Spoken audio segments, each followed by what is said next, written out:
नमस्कार दोस्तों, स्वागत है आप सभी का मेरे यूट्यूब चैनल सिविल पॉइंट पे। चलिए आज मैं आपके सामने करंट अफेयर सीरीज़ में अगला लेक्चर लेके आया हूँ। मैं ये जो मैं पढ़ाऊँगा ये एमपी के कंसर्न में पढ़ाऊँगा। एमपी का जो अब एग्ज़ाम आने वाला है, जो व्यापम के अपकमिंग एग्ज़ाम्स हैं और पीएससी के जो अपकमिंग एग्ज़ाम होंगे, तो उसके लिए मैं एमपी स्पोर्ट्स का ये लेके आया हूँ वीडियो। तो एमपी स्पोर्ट्स करंट में लेके आया हूँ। तो सबसे पहले अपन बात करते हैं क्रिकेट में। तो क्रिकेट का बेसिक जान लेते हैं। क्रिकेट का हेडक्वार्टर है आईसीसी का दुबई में, ठीक है। आप इसको इंग्लैंड मत लगाना है, इसको ध्यान रखिएगा। और टी20 वर्ल्ड कप जो 2022 का होना है वो ऑस्ट्रेलिया में होना है, और 2023 का वनडे वाला होना है वो कहाँ पे होना है, इंडिया में, ठीक है। तो ये याद रखना, टी20 वाला वर्ल्ड कप है कहाँ पे, टी20 वाला है ऑस्ट्रेलिया में और वनडे वाला है इंडिया में, ठीक है। आईसीसी टेस्ट चैम्पियनशिप पहला एडिशन 2019 से लेके 22 में खेला गया था, जिसकी चैम्पियन न्यूजीलैंड रही थी, ये याद रखना, ये पेपर में आ सकता है, ठीक है। अब एमपी से रिलेटेड करंट में क्रिकेट का क्या योगदान रहा है उसको अपन डिस्कस करते हैं। सबसे पहला नाम पेपर में नाम आते हैं, इस खिलाड़ी का संबंध किस खेल से है, तो ये से आप याद रखना, आवेश खान। आवेश खान का संबंध इंदौर से है। ये आईपीएल के सबसे महंगे अनकैप्ड प्लेयर हैं। इनका चयन इंडियन टीम के लिए भी हुआ है, न्यूजीलैंड टी20 के लिए, ठीक है। इतनी चीज़ आपको याद रखनी है। वेंकटेश अय्यर इंदौर से संबंधित हैं और क्रिकेट से हैं। सुविधा भोसले गायकवाड़, ये गायकवाड़ कहाँ की हैं, झाबुआ की हैं। देश की सबसे युवा वुमेन एम्पायर है, ये इम्पॉर्टेंट है, याद रखना।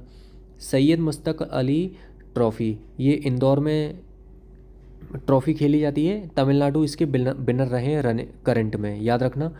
और पूजा वस्त्रकार शहडोल की हैं, ये इंडियन वुमेन क्रिकेट टीम में सिलेक्ट हुई है। तो ये क्वेश्चन आ चुका है ये पीएससी एई में ये क्वेश्चन आ चुका है।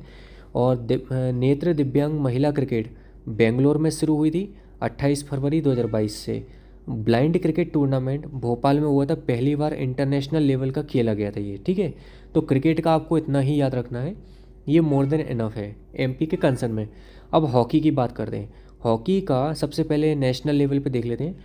वर्ल्ड कप जो है 2023 में है वो इंडिया में खेला जाएगा, और वुमेन वर्ल्ड कप 2022 में जो है वो स्पेन नीदरलैंड में खेला जाएगा, ठीक है। और उसके बाद Abdullah Khan heritage cup major Dhyan Chand hockey stadium में है और भोपाल में है, 21 से 27 मार्च में खेला जाएगा, ठीक है। खेला गया ये अब, तो याद रखना ये।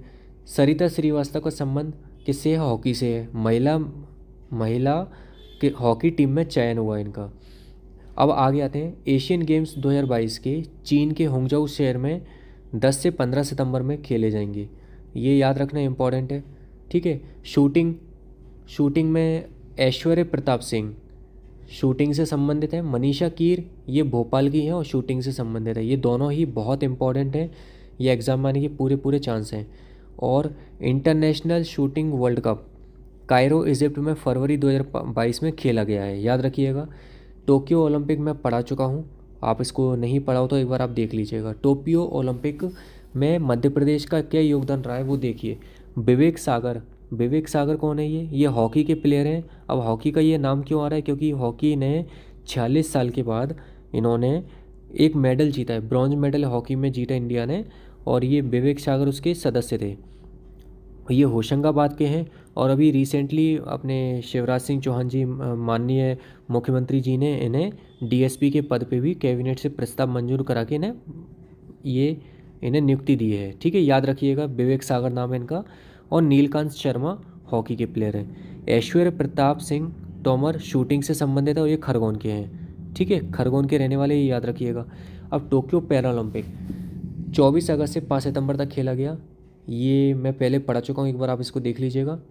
और इसमें प्राची यादव का नाम याद रखना, ये इम्पोर्टेंट है, ये ग्वालियर की हैं, कैनोइंग खेल से संबंधित हैं, ठीक है। और इंडिया ने कितने मेडल जीते, 24वीं रैंक थी, जीएसबी लिखा हुआ है, gold silver bronze, 19 medal total जीते, याद रखना। अवनी रखेला ये टोटल जो 5 मेडल जीते हैं, याद ही यही। 2024 का ओलंपिक पेरिस में खेला जाएगा, और ये क्वेश्चन पीएससी एई 2020 में आ चुका है, आप देख सकते हैं प्रीवियस ईयर में। विंटर ओलंपिक 4 फरवरी से 20 फरवरी 2022 में खेला गया, जिसमें नॉर्वे ने 37 मेडल जीते, जर्मनी ने 27, चाइना ने 15 और भारत के 0 रहे थे। ठीक है, ये आपका हुआ। अब आगे अपन बढ़ते हैं। फुटबॉल 2022 का कतर में खेला जाएगा। अब ये बहुत इंपॉर्टेंट है, अगला जो चीज़ है वेरी इंपॉर्टेंट लगा देना। ये पीएससी में जो नॉन टेक्निकल एग्ज़ाम होता है, पीएससी स्टेट एडमिनिस्ट्रेशन सर्विस, हर साल इसका एक क्वेश्चन आपको देखने को मिलता है। लॉन टेनिस में अपने 4 खेले जाते हैं। पहला है ऑस्ट्रेलियन ओपन, दूसरा यूएस ओपन, तीसरा फ्रेंच ओपन, चौथा विंबलडन। ठीक है, अब ऑस्ट्रेलियन ओपन 2022 में जो जब मैंने ये बनाया, जब मैंने खुद की तैयारी करी थी, ये तब का वीडियो है, तो उसमें भी रिसेंटली में कुछ और ऐड होंगे, तो आप वो अपना ऐड ऑन कर लीजिएगा नेट पे सर्च करके, क्योंकि ये चीज़ें अपनी हर साल आपकी ऐड ऑन होंगी। ठीक है, तो मैंने जो रिसेंटली ऑस्ट्रेलियन ओपन 2022 का मेलबोर्न में, देखो ऑस्ट्रेलियन ओपन खेला था मेलबोर्न में, याद रखिएगा। ठीक है, जनवरी में। यूएस ओपन अगस्त में खेला जाता है, न्यूयॉर्क में रहती है इसकी होस्ट सिटी। फ्रेंच ओपन मई में खेला जाता है, पेरिस फ्रांस रहती है। विंबलडन जुलाई में खेला जाता है, इसकी लंदन रहती है। और विंबलडन एकमात्र ऐसा है जिसमें ड्रेस कोड चलता है, ये याद रखिएगा, ड्रेस कोड कहाँ चलता है, विंबलडन में। अब 2021 के मैंने तीनों लिखे हैं, अब आपको ये करने की ज़रूरत नहीं है तीनों, आप इसको तीनों, ये जो 3 हैं इनको आप अपडेट कर लेना 2022 के जो अब आएंगे रिसेंटली, और जो जो अभी नहीं हुए हैं वो आपको याद रखने हैं। मेलबोर्न में राफेल नडाल ने जीता था मेंस वाला, और वुमेन वाला एशली बार्टी ने जीता था। अब बाकी के 3 आप अपने अपडेट कर लीजिएगा। ठीक है, अब आगे आते हैं खेल पुरस्कार। मध्य प्रदेश में खेल पुरस्कार विक्रम, एकलव्य, विश्वामित्र दिया जाता है। विक्रम सबसे बड़ा खेल पुरस्कार है। ठीक है, 2 लाख रुपए दिया जाता है for sports person of MP. Eklavya पुरस्कार 1 लाख रुपए राशि है, और विश्वामित्र की 2 लाख है। 21 से कम साल की उम्र के लिए एकलव्य है, और ट्रेनर्स के लिए विश्वामित्र है। ठीक है, तीनों चीज़ याद रखना। Life time achievement award 2 lakh रुपए दी जाती है। 15 वर्षों से एमपी की साइड से योगदान, ये इसका क्राइटेरिया है। अभी अभय छजलानी को दिया गया 2021 का, ये आपको याद रखना है। और स्वर्गीय प्रभाष जोशी पुरस्कार 2 लाख रुपए है, और ये मलखम में दिया जाता है। वैष्णवी कहार और जैन, इनको रिसेंटली दिया गया 2021 का। ठीक है, अब आगे अपन आते हैं एमपी करंट। अब ये मेरे खेल ख़त्म हो गए, मैं आगे आता हूँ। अब 2020-21 में एमपी की इकोनॉमी की वृद्धि दर देश से लगभग 4.7% अधिक रही, ये याद रखना। 2020-21 में, अब आगे 2020-21 में जीएसडीपी में 19.74 वृद्धि हुई। एमपी सबसे फास्टेस्ट मूवर था सकल राज्य घरेलू उत्पाद में। ठीक है, याद रखना ये। और सीएम राइज योजना में 360 स्कूल खोले जाएंगे पहले चरण में, ये 360 को याद रखना, पहले चरण में। मध्य प्रदेश की सभी पोषक वाटिकाओं, जिनको किचन गार्डन बोलते हैं, अब माँ की बगिया के नाम से जाना जाएगा। ठीक है, मध्य प्रदेश लोक सेवा गारंटी कानून 25 जनवरी 2021 में 10 वर्ष इसको पूर्ण हो गए हैं, याद रखना। ब्लू गैंग का संबंध नशा मुक्ति से बैतूल पुलिस से इसका रिलेशन है। ब्लू गैंग का संबंध नशा मुक्ति से है। ठीक है, याद रखना। भावरी और छा क्या है, एक चित्रकृति है जो पीएम को भेंट की गई थी, भूरीबाई और भज्जू सिंह ने, ये आपको याद रखनी चीज़। वर्ल्ड का सबसे बड़ा floating solar plant Omkareshwar Khandwa में 600 मेगावाट का बनाया जा रहा है। ये इसको इतना इंपॉर्टेंट लगा लेना जितना आपने ना लगाया हो। ये पीएससी में 3 अलग अलग एग्ज़ाम हुए हैं, उन तीनों एग्ज़ाम में ये आ चुका है। वर्ल्ड का सबसे बड़ा floating solar plant, solar project जो है वो ओमकारेश्वर डैम में खंडवा में 600 मेगावाट का लगाया गया है।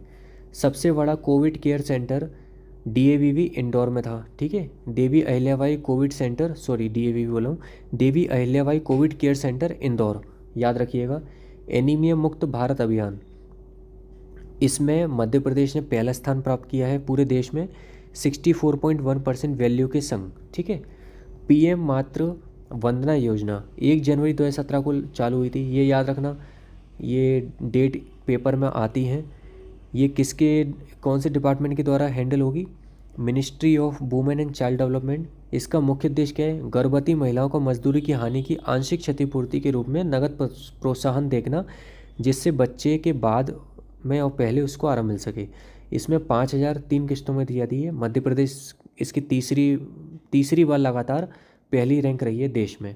ठीक है, जेपी हॉस्पिटल भोपाल का ये पहला गवर्नमेंट हॉस्पिटल है जिसने FSSAI में 5 स्टार रेटिंग हासिल करी है खाद्य सुरक्षा में। याद रखिएगा। मध्य प्रदेश में कोविड टीकाकरण, सीएम ने 16 जनवरी 2021 में सिंगरौली से फर्स्ट कोविड वैक्सीनेशन का शुभारंभ किया और पहली नगर परिषद 100% वैक्सीनेशन गढ़ा मल्हारा और नगर निगम देवास, ग्राम पंचायत जमुई शहडोल में बनी। और इंदौर बना पहला 10 लाख से ज़्यादा की कैटेगरी में बैगा बाहुल क्षेत्र के लिए ग्राम पंचायत दिवाली जमुई। और 21 जून 2021 को महाअभियान चलाया गया जिसमें 16,91,000 लोगों को वैक्सीन लगाई गई। ये वर्ल्ड बुक ऑफ रिकॉर्ड में दर्ज हुआ है, ये याद रखना इंपॉर्टेंट है। रतलाम पहली सिटी बनी जिसने 100% डोज दोनों डोज कंप्लीट किए। और smart kid vaccination centre Jabalpur में स्थापित किया गया है। ठीक है, आगे आते हैं। ये कुछ पुस्तकें हैं जो कि इम्पोर्टेंट है। भारत की शताब्दी कमलनाथ ने लिखी है। मध्य प्रदेश की विकास गाथा शिवराज सिंह ने। अनकहा लखनऊ लालजी टंडन ने। प्रयास प्रतिबिंब आनंदीबेन पटेल। जंगल रहे ताकि नर्मदा बहे पंकज श्रीवास्तव। इसमें ये इंपॉर्टेंट है, आप इसको याद रखिएगा बहुत अच्छे तरीके से। ठीक है, और 25 दिसंबर को अटल बिहारी वाजपेयी जी का जन्मदिन हुआ था। ये ग्वालियर से रिलेटेड है, इसलिए इन्हीं की याद में सुशासन दिवस का आयोजन किया जाता है। और एल्डर हेल्पलाइन नंबर जो है वो है 14567। ये हेल्पलाइन नंबर है सीनियर सिटीज़न के लिए, कोविड के लिए, याद रखना। और जैसे 181 सीएम हेल्पलाइन नंबर है, ऐसे ही 14567 एल्डर हेल्पलाइन नंबर है कोविड के लिए सीनियर सिटीज़न को। SBM 2021 ये इम्पोर्टेंट है। 2021 में मध्य प्रदेश की तीसरी रैंक आई। ठीक है, देश में छत्तीसगढ़ की पहली रैंक आई, दूसरी महाराष्ट्र की आई थी। और इसमें मध्य प्रदेश में जो रैंकिंग रही है, अब देखो पूरे देश में इंदौर ने पहला स्थान प्राप्त किया, दूसरे ने सूरत, तीसरे में विजयवाड़ा ने। टोटल MP को 35 अवार्ड दिए गए। PMAY में MP देश में दूसरा नंबर है। और नगर निगम छिंदवाड़ा का स्थान पूरे देश में दूसरा है। हरदा ई मंडी देश की पहली ई मंडी है। ठीक है, MP में पहली ई मंडी बनी है हरदा, याद रखिएगा। ठीक है, अब आखिरी चीज़ अपन आते हैं आर्थिक परिदृश्य एवं आर्थिक सर्वेक्षण। ठीक है, पथ विक्रेता उत्थान योजना सीहोर ने इसमें पहला स्थान प्राप्त किया है मध्य प्रदेश में। PM गरीब कल्याण अन्न योजना 7 अगस्त 2021 से चालू हुई। अन्न उत्सव के, इसको अन्न उत्सव बोला गया इस डेट को। हर महीने की 7 तारीख को अन्न उत्सव का आयोजन किया जाएगा। मैं भी डिजिटल अभियान 4 से 22 जनवरी 2021 में चलाया गया। पथ विक्रेताओं को डिजिटल लेन देन के लिए प्रेरित करना इसका उद्देश्य था। मध्य प्रदेश का इंदौर जो है कोविड वैक्सीनेशन निर्मित प्लांट शुरू करा इसने। और MP में इसने पहला है और देश में 5वां है। लॉकडाउन के बावजूद उसके अगेंस्ट भी GST कलेक्शन जून से दिसंबर में 7.11% इंक्रीज़ हुआ देश में, जो कि पहला है, सबसे ज़्यादा है। ठीक है, एक जिला एक उत्पाद योजना सीहोर का चयन किया गया इसमें। और सीहोर में एक जिला जो है सीहोर में लकड़ी के खिलौनों के लिए इसका एक उत्पाद वो किया गया चयन। ईज़ ऑफ डूइंग बिजनेस में जो मध्य प्रदेश का चौथा स्थान है MP में, वो देश में। गुजरात का पहला है। वित्त मंत्री जो जगदीश देवड़ा हैं, इन्होंने MP का पहला पेपरलेस बजट उन्होंने दिया 2 मार्च 2021 में, याद रखना। PM स्वनिधि योजना 101.6% देश में हुई है मध्य प्रदेश में। और ये फर्स्ट है किसमें, इंडिया में। अब MP में ये चीज़ इंपॉर्टेंट है, याद रखना, ये इंपॉर्टेंट है। MP में रैंकिंग सागर सबसे नंबर 1 पे रहा, फिर ग्वालियर, फिर रीवा, फिर उज्जैन, टॉप 4 याद रखना। अब साथी क्या है एक याद रखो, sustainable agriculture through holistic integration. ये मध्य प्रदेश इसके लिए पहला राज्य होगा। किसानों की आय दोगुना, आत्मनिर्भर भारत का इसका लक्ष्य है। और अगला है परिवहन एवं संचार। देश का पहला electrical vehicle charging stadium Bhopal में प्रस्तावित किया गया है, याद रखिएगा। इंटरनेशनल कार्गो हब इंदौर में है, इसका लोकार्पण 6 जनवरी को हुआ है। वीरांगना झलकारीबाई ट्रैफिक पार्क सागर में बनाया गया है। ठीक है, MIC road night meet in India Khajuraho में हुआ। ठीक है, IRAD app integrated road accident database, IRAD का फुल फॉर्म है ये। ठीक है, सड़क दुर्घटनाओं की रियल टाइम डेटाबेस एंट्री के लिए इस ऐप को लॉन्च किया गया। मध्य प्रदेश पुलिस के द्वारा ये देश में दूसरा प्रदेश है जिसने ये लॉन्च किया है। नेट्रिक्स क्या है? हाई स्पीड ट्रैक बनाया गया नेट्रिक्स पीथमपुर में भारी उद्योग भेल के द्वारा। ये चीज़ें पूरी इंपॉर्टेंट है, ये एग्ज़ाम में आ चुकी हैं। पीएससी का एग्ज़ाम हुआ था असिस्टेंट मैनेजर, तो उसमें ये आ चुका है। माई ट्रैफिक माई सिटी ग्वालियर से शुरुआत हुआ, ठीक है। बाल स्वराज पोर्टल कोविड के दौरान अनाथ हुए बच्चों की निगरानी के लिए बनाया गया। विजन जीरो एमपी किसके लिए बनाया गया? सड़क दुर्घटना को रोकने के लिए। 18 अगस्त 2021 को उसका शुभारंभ हुआ। अटल प्रगति पथ भारतमाला फर्स्ट पेज में 313 किलोमीटर एमपी में लिया गया, जिसमें श्योपुर, मुरैना, भिंड शामिल किए गए। अब ये जो है अटल प्रगति पथ, ये पीएससी नॉन टेक्निकल में, ये पीएससी स्टेट एडमिनिस्ट्रेशन सर्विस 2022 में ये आ चुका है। 2021 के पेपर में ये आ चुका है। Delhi Mumbai expressway 245 kilometre MP में इसका एरिया रहेगा, लेंथ रहेगी, सॉरी। दो मंदसौर, रतलाम और झाबुआ से निकलेगा। कुल एनएच जो है 44 एमपी से निकल रहे हैं। सबसे लंबा NH 46 है ग्वालियर बैतूल 634 किलोमीटर का। सबसे छोटा है 135 BB 7.5 किलोमीटर जमरिया से निकलेगा, सॉरी। अब क्या है कि NH जो है अपने इनकी नंबरिंग नॉमेनक्लेचर जो है चेंज होते हैं टाइम टू टाइम। पहले NH 3 था एमपी में सबसे बड़ा, और NH 76 सबसे छोटा था। अब आपको याद रखना है ये सबसे छोटा और ये सबसे बड़ा नहीं है। अब कौन सा है सबसे बड़ा? NH 46, और सबसे छोटा कौन सा है? NH BB। ठीक है दोस्तों, यहाँ पे आके आपका मैंने करंट का पहला पार्ट इसका ख़त्म किया है एमपी का, और बाकी मैं जल्दी आपके सामने वीडियो लेके आऊँगा। और आपको मेरा चैनल पसंद आए तो सब्सक्राइब लाइक ज़रूर करिएगा।